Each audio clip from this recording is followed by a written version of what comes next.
Twitter? This is another thing we'll tell you after later. What happened here from someone, passerby here, just told us that in the bar here they threw pepper spray and also some kind of a stun sound thing that was going on. Obviously the owner is very, very upset. This is why the police have formed a line there.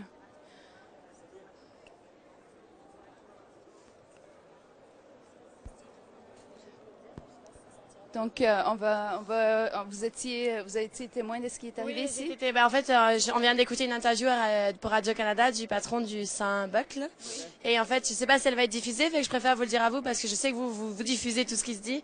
Donc, apparemment, les policiers ont fait une intervention. Ils ont foncé directement sur la terrasse parce qu'il y avait un agent perturbateur sur la terrasse, soi-disant.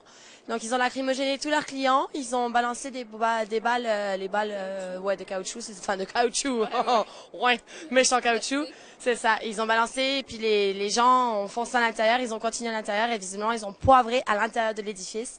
Fait que je préfère vous le dire à vous parce que visiblement ça passe pas partout l'information.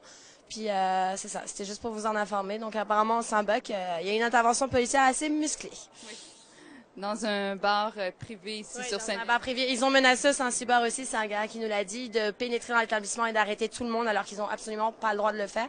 Parce que ça, c'est juste une arrestation de masse. C'est même pas savoir qui était parti de la manifestation, qui est sorti pour fêter sa fête ou quoi. C'est on arrête tout le monde puis on verra après. Et puis ça, c'est pas normal. C'est vraiment pas normal.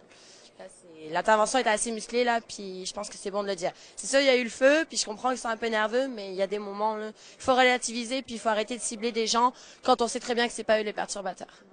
Justement sur cette question au niveau de la loi 78, le fait que bon les policiers ont maintenant le feu vert en fait pour intervenir à n'importe quel moment, un peu pour ignorer les droits civils, les droits civiques. Qu'est-ce que vous pensez de ça? Ben moi, honnêtement, je trouve que c'est une grosse shit pour le Québec. Je suis française, je suis là depuis 12 ans, donc j'ai quand même eu le temps de voir un petit peu comment ça se passait.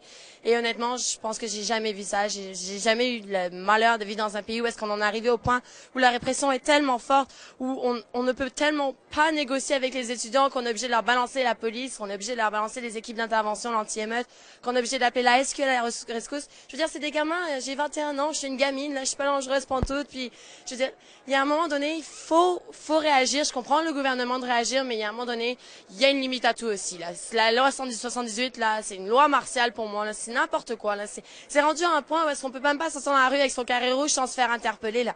Il y a un moment donné, la liberté d'expression, on est supposé la respecter. On est supposé s'appeler une démocratie, fait que vivons dans une démocratie, ou sinon appelons ça différemment. Oui, effectivement. Est-ce que vous aviez d'autres choses à dire? Non, merci CUTV pour ce que vous faites. Vous êtes les meilleurs, franchement. C'est tout. Super, merci. Bonne soirée. Alors, c'était quelqu'un ici qui nous parlait des interventions dans les bars.